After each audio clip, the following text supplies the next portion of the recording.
Hello dear students, welcome to my YouTube channel.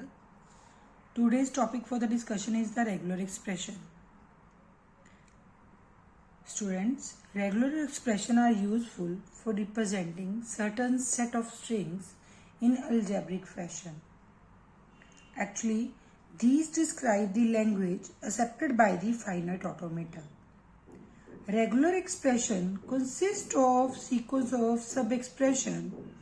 It contains series of characters that define the pattern of text to be matched to make the further more specialized or general form.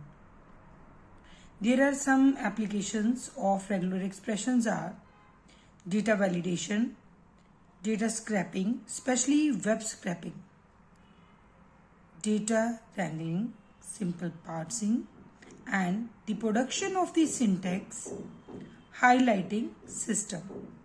These are the few applications related to the regular expression.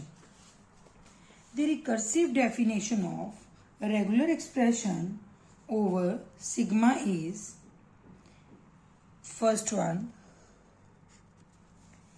any terminal symbol that may be sigma, that may be null, that may be phi. Any terminal symbols are regular expressions. Clear? First one is, the first recursive definition say every terminal symbol that may be the sigma, that may be the null. Sigma means any input symbol, that are the terminal symbols, and null and phi, all these are the regular expression.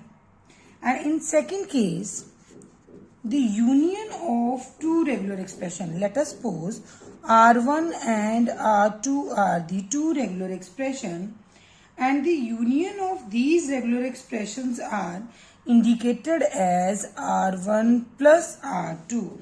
So don't pronounce this plus. This is R1 union R2. This is again also a regular expression. इसका क्या मतलब है कि जब हम दो regular expressions का union find out करते हैं वो भी क्या होता है हमारा regular expression. Now with the third rule क्या कहता है बेटा, let us suppose there are two again regular expression R1 and the R2. If we want to find out the concatenation between those two regular expressions, then it is represented by as R1, R2. These are again in the as a regular expression. दो regular expression का union भी regular expression होता है, दो regular expression का concatenation भी regular expression होता है.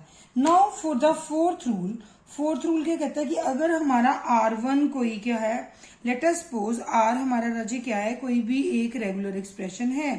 अगर R हमारा कोई रेगुलर एक्सप्रेशन है और अगर हम उसका क्लोजर फॉर्म फाइंड आउट करते हैं, closure is represented by R star, तो क्लोजर फाइंड आउट करते हैं, वो भी हमारा क्या आएगा रेगुलर एक्सप्रेशन. अगर हमारा R कोई रेगुलर एक्सप्रेशन है तो R का अगर हम कोई क्लोजर फॉर्म फाइंड आउट करेंगे, that is again a regular expression. Closure का मतलब क्या होता है, पहले ये देखो. R स्टार मतलब R star, let us suppose we take here the example of A. What is the meaning of this A star? Star stands for the closure. इसका मतलब क्या है कि this string is the may be the combination only the null, may be having only one A, may be having 2A, may be having 3A up to so on, may be having 4A, beta combinations of A, but it really consists of the null.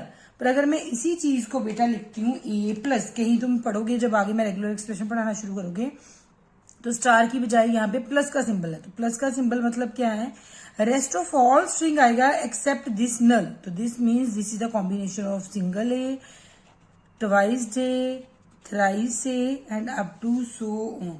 Clear beta? Clear the definition between the A star and A plus? Clear? Now what about the fifth rule? Fifth rule कहता है कि अगर R कोई मेरा regular expression है और अगर मैं R को ऐसे पेरेंथेसिस में लिख रही हूँ, that is again a regular expression. Clear? You understand the rules. These are known as the recursive definitions of the regular expression. Clear beta? There are some identities that we have to learn about the regular expression. These 12 identities beta. What about this, these are null union R करेंगे तो regular expression ही आएगा। नल की concatenation हम regular expression के नल के साथ लें, regular expression की कंकैटिनेशन, चाहे रेगुलर एक्सप्रेशन की लें नल के साथ, तो आंसर ऑलवेज नल। क्लियर? ये डिफरेंट आइडेंटिटीज है बेटा, बाकी सब तो सेम है, बस एक बार ना क्लियरली ये लास्ट वाली 12th आइडेंटिटी है, 10th 11th and 12th, these are very important identities and most probably 9th 10th 11th 12th। बेटा ये ध्यान से देखो, आर क्लोजर क्लोजर होएगा बेटा 8th आइडेंटिटी, तो that is equal to the R closure. Clear?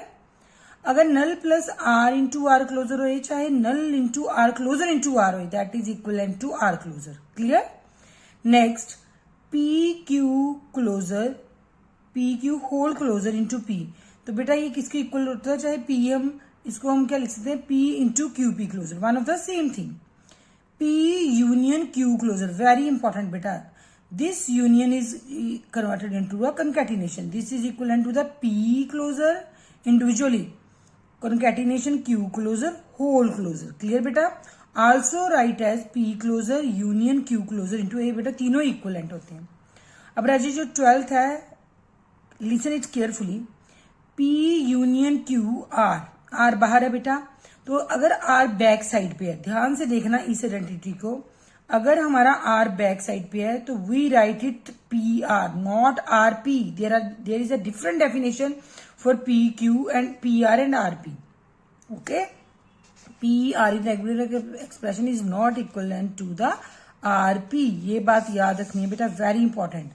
तो अगर आर हमारा बैक साइड पे आ रहा है, ब्रैकेट की बाद में आ रहा है, तो हम आर को बाद में लिखेंगे, this is equivalent to the P R plus Q R. Clear? और अगर आर पहले आ रहा है तो R P plus R Q. Clear?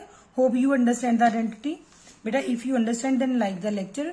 I will discuss the Arden theorem in my next lecture. Thank you.